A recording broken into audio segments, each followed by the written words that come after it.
Hello बच्चों, let's read the question in Young's double slit experiment. If the slits are of unequal width, here we have four options. A, fringes will not be formed. B, the position of minimum intensity will not be completely dark. C, bright fringe will not be formed at the center of the screen.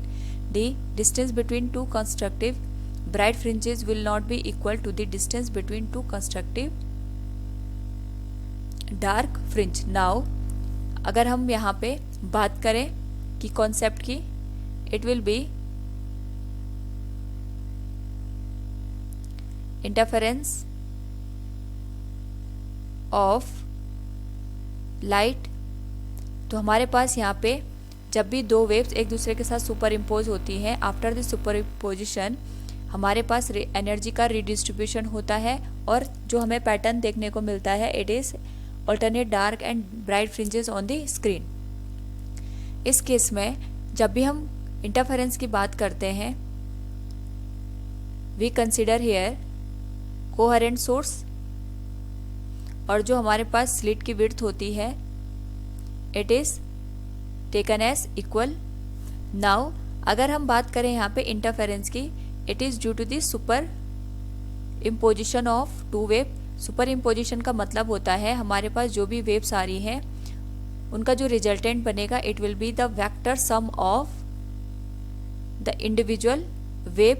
तो यहाँ पे जो direction है particle के motion का, उसका भी जो इंटेंसिटी है उस पर फर्क पड़ेगा. नाउ अगर हम बात करें यहाँ पे दो स्लिट्स की जिनकी जो विड्थ है वो हमने डिफरेंट ले रखी है, तो इस केस में अगर हम बात करें किसी पर्टिकुलर पॉइंट P पे, तो जो भी वेव्स यहाँ से निकलेंगी दोनों सोर्सेज से, वो डिफरेंट इंटेंसिटी की होंगी.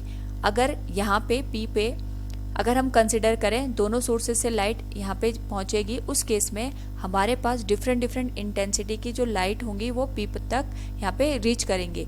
नाउ अगर हम बात करें यहाँ पे डार्क फ्रिंज के बनने की, तो डार्क फ्रिंज हमारे पास तब बनता है when we have two waves of opposite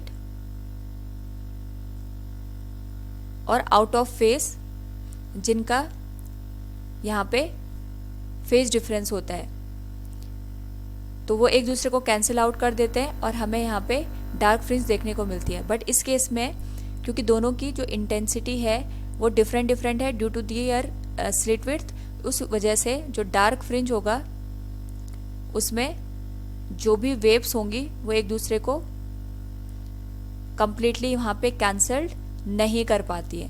इस वजह से जो हमें यहाँ पे P पॉइंट है उस पे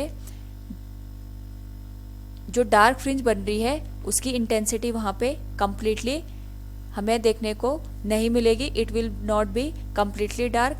यहाँ पे इसकी जो डार्कनेस है उसमें थोड़ा सा एक तरीके से हमें रिडक्शन नज़र आएगा. नाउ अगर हम बात करें फ्रिंज विड्थ की, तो हमारे पास यहाँ पे जो फ्रिंज विड्थ गिवन होता है, it is the distance between two successive constructive and destructive interference. It is taken as beta which is lambda D divided by D. तो अगर हम देखें इस पे इंटेंसिटी का कोई भी फर्क नहीं पड़ता है, सो फ्रिंज विड्थ हमारी सेम रहेगी. फ्रॉम द गिवन ऑप्शन अगर हम यहाँ पे देखें, fringes will not B form. अगर हमारे पास दोनों की जो विड्थ है वो डिफरेंट है तो फ्रिंजेस हमारे पास फॉर्म होंगी. ये ऑप्शन इनकरेक्ट हो गया. The portion of minimum intensity will not be completely dark. It is true. Bright fringes will not be formed at the centre of the screen. यहाँ पे सेंटर ऑफ द स्क्रीन पे bright fringe बनेगी क्योंकि यहाँ पे जो भी light reach कर रही है उनका जो फेज होगा वहाँ पे 0 हो जाएगा. इंटेंसिटी का यहाँ पे चेंजेस आ सकता है, बट यहाँ पे जो ब्राइट फ्रिंज होगी एट द सेंटर वो फॉर्म होगी. It is also incorrect.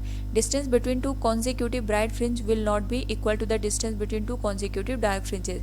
It is talking about beta, तो बीटा पे इंटेंसिटी का कोई फर्क नहीं पड़ता, so it is also incorrect. So we can say from the given option, option B is the correct answer. Hope all you understood it. Thank you and best of luck.